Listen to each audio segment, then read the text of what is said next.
Euro കപ്പിൽ ഇന്ന് വമ്പൻ പോരാട്ടങ്ങൾ. ഫ്രാൻസ് ബെൽജിയത്തെയും പോർച്ചുഗൽ സ്ലൊവേനിയയും നേരിടും.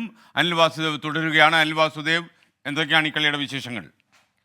SKN ഇന്ന് ഒരു വമ്പൻ പോരാട്ടമാണ് പ്രീ ക്വാർട്ടറിൽ നടക്കാനിരിക്കുന്നത്. ഫ്രാൻസും ബെൽജിയവും തമ്മിലാണ്. രണ്ട് ടീമിൻ്റെയും കരുത്ത് നമുക്കറിയാവുന്നതാണ്. സമീപകാലത്ത് വലിയ പ്രകടനങ്ങൾ നടത്തിയ രണ്ട് ടീമുകളാണ്. പക്ഷേ ഈ ഗ്രൂപ്പ് ഘട്ടത്തിൽ അത്ര ആശിക്കുന്ന പ്രകടനമല്ല രണ്ടുപേർക്കും ഉണ്ടായിരുന്നത്. രണ്ടുപേരും അവരവരുടെ ഗ്രൂപ്പുകളിൽ നിന്ന് രണ്ടാം സ്ഥാനക്കാരായി മാത്രമാണ് മുന്നേറിയത്.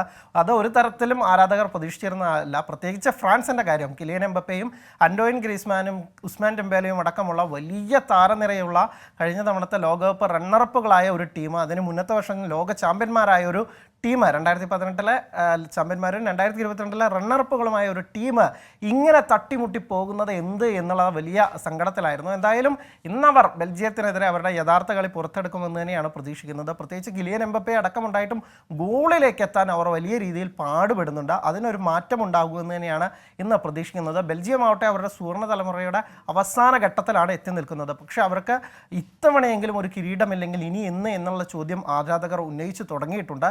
കാരണം അവരുടെ പ്രധാനപ്പെട്ട എഡൻ ഹസാർഡ് അടക്കമുള്ള ആളുകൾ വിരമിച്ചു കഴിഞ്ഞു. ഇനി പ്രതീക്ഷ കെവിൻ ഡിബ്രൂയാൻ എന്ന അവരുടെ നായകനിലാണ്.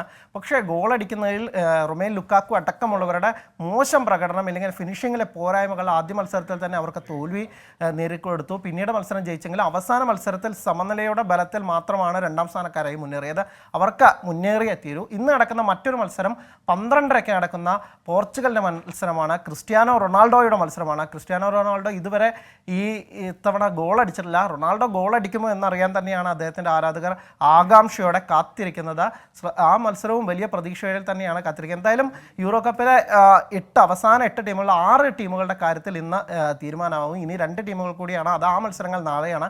എന്തായാലും ആവേശ പോരാട്ടങ്ങൾ തന്നെ ആയിരിക്കുമെന്നാണ് നമ്മൾ പ്രതീക്ഷിക്കുന്നത്. SK. Okay, thank you Anil Vasudev.